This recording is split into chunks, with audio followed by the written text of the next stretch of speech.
Assalamualaikum. Selanjutnya kita akan lanjutkan ke kasus yang kedua. Di sini bukan lagi satu sampel, tapi dia dua sampel ya, independen. Artinya sampelnya berbeda dan mereka itu terbebas satu sama lain gitu ya, tidak saling berkegantungan. Dan jumlah sampelnya itu kurang dari 30. Nah, kita lihat kasusnya. Di sini seorang peneliti dalam pertanian ingin melihat apakah hasil panen antara daerah Sukabumi dan Cianjur sama atau berbeda. Sehingga dia mengambil sampel 15 daerah dari setiap kota untuk diteliti. Jadi tentunya lahan pertanian di kota Sukabumi dan Cianjur banyak ya. Nah, ini penelitinya tidak meneliti keseluruhan, jadi hanya mengambil sampel saja. Kemudian hasil panen dalam ton beras di antara dua daerah tersebut ditunjukkan dalam tabel berikut ini. Jadi untuk Sukabumi mah ada 16 sampel, gitu ya, ternyata yang Cianjur mah 15. Nah, jadi kalau misalnya yang dua sampel independen ini boleh seperti itu, jumlah sampelnya boleh berbeda begitu ya. Oke, berikutnya kita langsung aja jawab.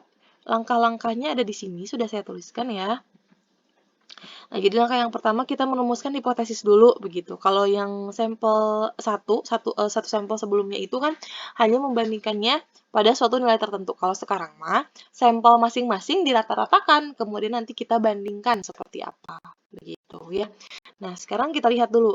Alfanya kita gunakan yang pada umumnya 5% sehingga nanti teman-teman melihatnya itu di 1 dikurangi 5% atau 95% ya di tabelnya. Atau 0,95. Artinya taraf kepercayaan untuk penelitian kita itu adalah 95% benar. Kemudian degree of freedom-nya. Nah, sekarang di sini degree of freedom-nya harus dilihat rumusnya nih. Ada S1 kuadrat atau varians sampel 1 dibagi jumlah sampel 1 dan seterusnya. Jadi ada S1, S2, S1 kuadrat, S2 kuadrat, dan N1, N2 yang harus kita cari terlebih dahulu. Nah, di sini saya langsung tulis ya. Kita nggak langsung tulis S1 atau misalnya mau langsung boleh ya. Tapi karena nanti kita gunakan yang kuadrat, maka saya tulis di sini dulu. Sama dengan varians, atau kita tulisnya var, kurung buka, sampel yang pertama, sorot, enter. Kemudian yang ini sama dengan var, sampel yang kedua, disorot, enter. Gitu ya. Nah, untuk mencari simpangan bakunya berarti tinggal diakarkan sama dengan SQRT dari ini. Enter. Ini sama dengan SQRT dari ya. Oke, begitu. N1-nya jumlah sampel 1 berarti 16 dan jumlah sampel yang kedua tadi 15 ya. Oke, nah berikutnya kita mau langsung aja sekalian cari rata-rata sampel berarti average ya. Dari sampel yang pertama. Kemudian sama dengan yang ini average atau rata-rata dari sampel yang kedua. Begitu. Nah, kemudian kita mau cari degree of freedom-nya terlebih dahulu. Di sini sama dengan kurung buka S1 kuadrat. Berarti yang tadi ya, ini ya. Nih si varians.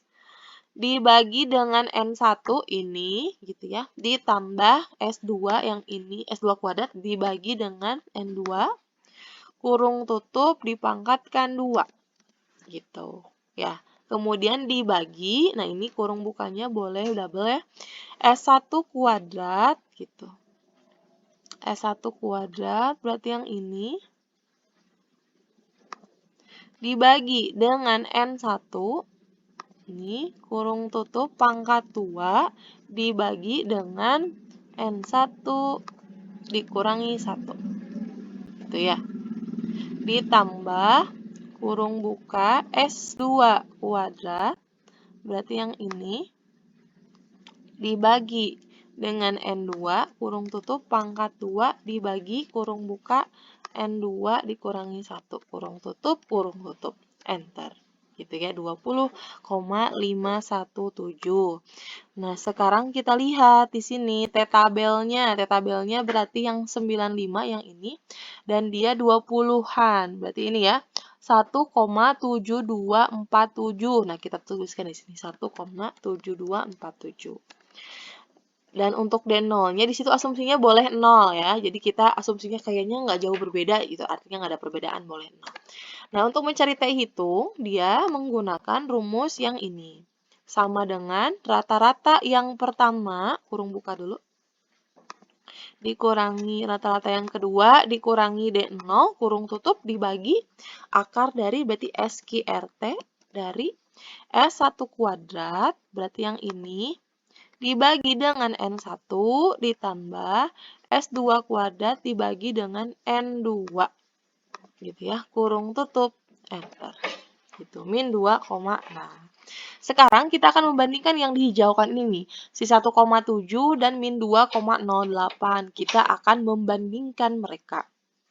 Kita lihat di kriteria yang pertama nih ya.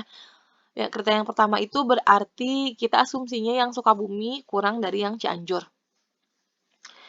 Supaya dia valid, maka harus memenuhinya itu yang ditolak. Nah, ini ya. Apakah T hitung kurang dari min T tabel? T hitungnya adalah min 2,089 dan T tabelnya itu adalah 1,7247 tapi diminuskan, berarti di depannya kita pakai min. Nah, ini kan tentunya si ini lebih kiri gitu ya jadinya, berarti kurang dari. Oh, ternyata di sini memenuhi ya, memenuhi. Artinya H0-nya ditolak. Nah, kalau yang di sini berarti apakah T hitung berarti min 2,07 ini ya sama dengan ini aja lah. Nah, gitu. Kalau T tabelnya berarti sama dengan yang ini. Apakah dia lebih besar? Si yang T hitungnya kan enggak, kurang dari kan ya. Nah, berarti dia tidak ditolak nih. Untuk yang kriteria yang kedua berarti dia tidak memenuhi. Nah, untuk yang kriteria yang ketiga dia pasti H0 ditolak ya. Karena kita lihat nih, T hitung kurang dari minta tabel. Sama kan kayak yang ini nih. Gitu ya.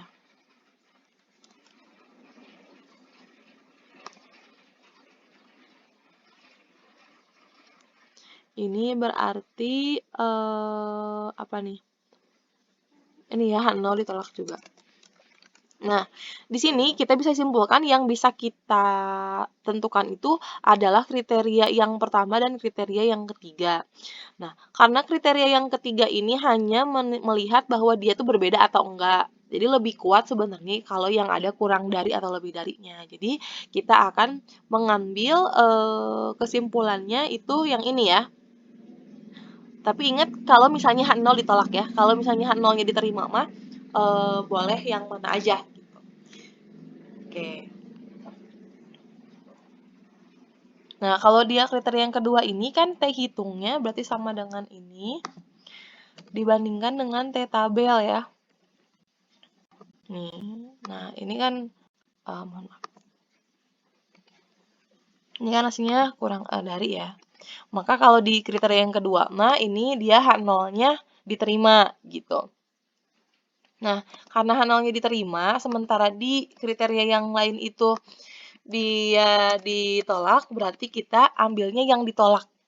Gitu ya, mana yang ditolak. Jadi yang lebih kuat itu yang ditolak, kemudian antara kriteria mana yang lebih kuat itu adalah kriteria yang tidak sama dengan, begitu ya. Jadi kita ambilnya yang ini ya.